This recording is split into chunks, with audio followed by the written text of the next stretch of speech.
Let's talk about something I think we've all hit at some point. That feeling of just being wiped out, like your battery's just stuck on low power mode, you know? Chronic fatigue. Absolutely. And it's a lot more common than people think. Yeah. And what's so interesting is we're seeing it pop up even in younger folks, even as early as like mid-30s. You'd think they'd be brimming with energy. Yeah, that's what caught my attention too. We're diving into a talk by a doctor. He specializes in integrative medicine. He breaks down what's going on in our bodies when this happens. And he starts by explaining how our bodies deal with stress, using this model called the general adaptation syndrome. Right. It's a fascinating framework. It basically says that in our younger years, say early 20s, we're on this plateau of high energy. Hormones like testosterone and cortisol and DHEA are all working together, helping us push through challenges. So like that go-getter phase of life, building careers, maybe starting families, definitely burning the candle at both ends. Exactly. And cortisol, our stress hormone, plays a big role in that. It helps us rise to the occasion. But here's the catch. If we're constantly exposed to high levels of cortisol, it can really start to backfire. Okay, so how does this tie into feeling drained all the time? Well, as we hit our mid-30s and 40s, things start to shift. Cortisol often stays high. But another key hormone, DHEA, starts to decline. DHEA actually helps to counterbalance some of cortisol's effects. So it's like we're losing that buffer that protects us from the wear and tear of stress. Precisely. And this imbalance can lead to what's called catabolism. Think of it as your body starting to break things down for energy instead of building itself up. That's why you might start to feel weaker. Notice it takes longer to recover from workouts, and even see changes in your metabolism. Ah, that makes sense. So this hormonal shift isn't just about feeling tired. It's affecting our bodies on a much deeper level. But it sounds like this is just the beginning, right? You're catching on quickly. This hormonal imbalance sets off a chain reaction. Muscle loss can lead to insulin resistance, which then sets the stage for more abdominal fat and what's called metabolic syndrome, a cluster of conditions that increase the risk of serious health problems. Metabolic syndrome. That sounds pretty serious. It is, and to make matters worse, this whole process also triggers chronic inflammation, which impacts everything from our joints and muscles to, believe it or not, our brains. Well, inflammation in the brain. What does that even mean? It's called neuroinflammation, and it can really mess with our mental clarity and sleep and even our moods. It's all because those inflammatory signals in the body can actually cross into the brain, disrupting how our neurotransmitters, those chemical messengers, function. So on top of feeling physically exhausted, chronic fatigue can also make it hard to think straight and make decisions. I can definitely relate to that. Absolutely. And unfortunately, it doesn't stop there. Our expert also highlights a connection to our immune system. Okay, this is all getting a bit complicated, but I'm curious. What's the link between chronic fatigue and our immunity? Well, think of it this way. All this chronic inflammation we've been talking about doesn't just stay put. It actually weakens our immune system, making us more susceptible to getting sick. It can even reactivate dormant viruses that were just hanging out in our bodies, causing them to flare up again. So something that was lying dormant could become a problem again because of this whole cascade of events. That's what the research suggests. And this weakened immunity is increasingly being linked to the persistent nature of chronic fatigue. It's this complex web of factors that we're only beginning to understand. So we've got hormones out of whack, muscles breaking down, inflammation everywhere, and our immune system's struggling to keep up. It's like our bodies are under constant attack. It's a lot to take in. But the good news is that understanding these connections can empower us to take action and start reclaiming our energy and vitality. Okay, this is all starting to make sense. But one thing I'm still wondering about is why this seems to hit people in their mid-30s and 40s particularly hard. It's not like they're suddenly dealing with stress for the first time in their lives. That's a great question. And it highlights a crucial point. It's not just about the amount of stress at any given moment, but the cumulative effect it has on our bodies over time. So we've been running on high for so long that eventually things start to break down. Exactly. Think of it like carrying around a heavy backpack. At first, you might not even notice the weight, but over time, it starts to wear you down.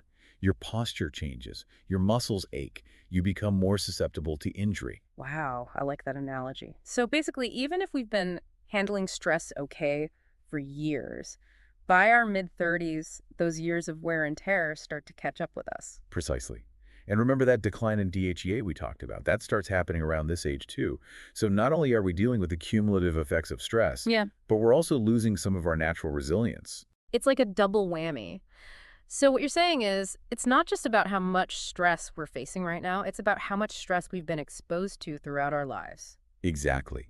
And it's why it's so important to pay attention to those early warning signs of fatigue. Our culture often glorifies busyness and pushing through exhaustion, but ignoring those signals can have serious consequences in the long run. This all feels very relatable, especially as someone who's always on the go. But for those listening who are thinking, okay, this is me, I'm feeling the fatigue, the brain fog, maybe even some of the other symptoms we've talked about, what can I actually do about it? What would you say? The first step is to acknowledge that there's a problem and seek support. Talk to your doctor. Find a healthcare professional who specializes in fatigue or integrative medicine, someone who can look at the whole picture. So instead of just trying to power through it, actually reach out for help. That's a good reminder. It is. And remember, there's no shame in asking for help. It's actually a sign of strength and self-awareness. So once you've found a good practitioner, what kind of approach do they typically take?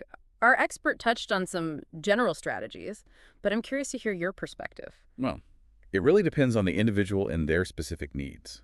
But broadly speaking, addressing chronic fatigue requires a multi-pronged approach. Okay, so not just one magic solution, but a combination of strategies. What are some of the key pillars of this approach? Lifestyle modifications are often the foundation.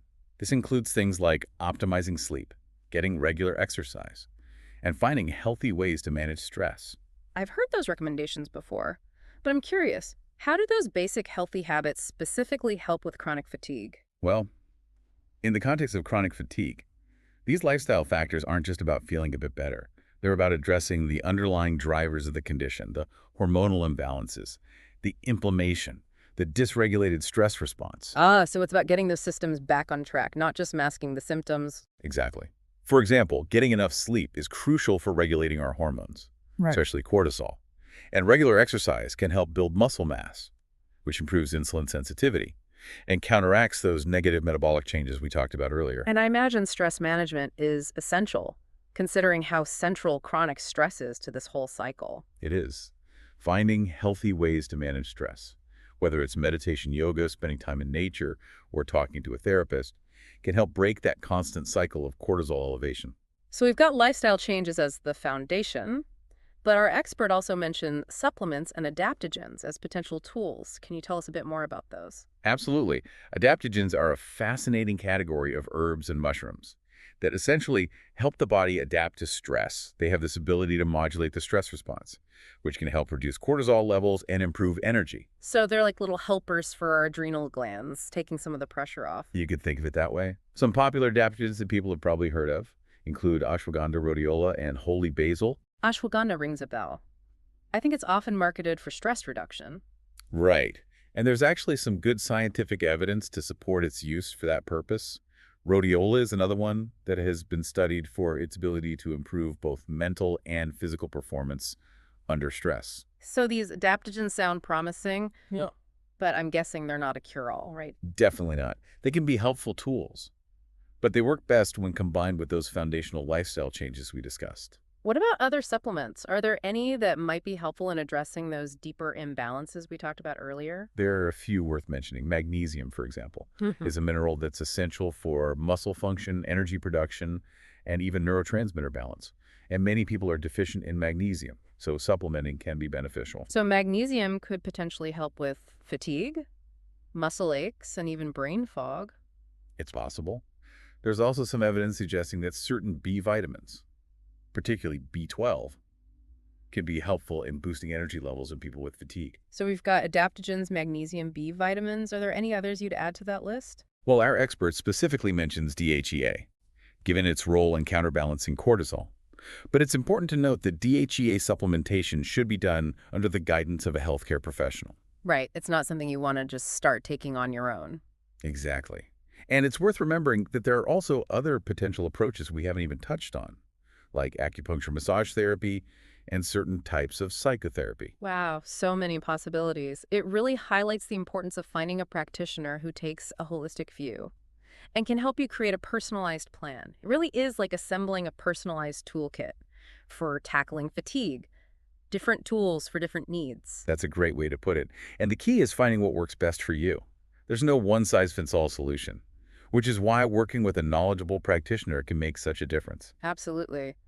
As we wrap up this deep dive, what's the one thing you want our listener to take away from this conversation? I'd say it's this. If you're struggling with chronic fatigue, you're not alone, and there is hope. It could feel incredibly overwhelming, but understanding what's going on in your body and taking proactive steps can truly change your life. I love that. It's about empowerment, not despair. It's about taking ownership of your health and well-being, and it all starts with listening to your body. Couldn't agree more. Don't ignore those subtle signs of fatigue. Pay attention to what your body and mind are telling you. And if you're feeling stuck, reach out for support. There are resources available and people who care about helping you get your energy back. So well said. And remember, it's not about becoming a superhuman overnight. It's about making sustainable changes one step at a time. It's about prioritizing your well-being and reclaiming your energy and vitality. It's about rediscovering that connection to your body and its incredible capacity to heal and thrive. I love that thought.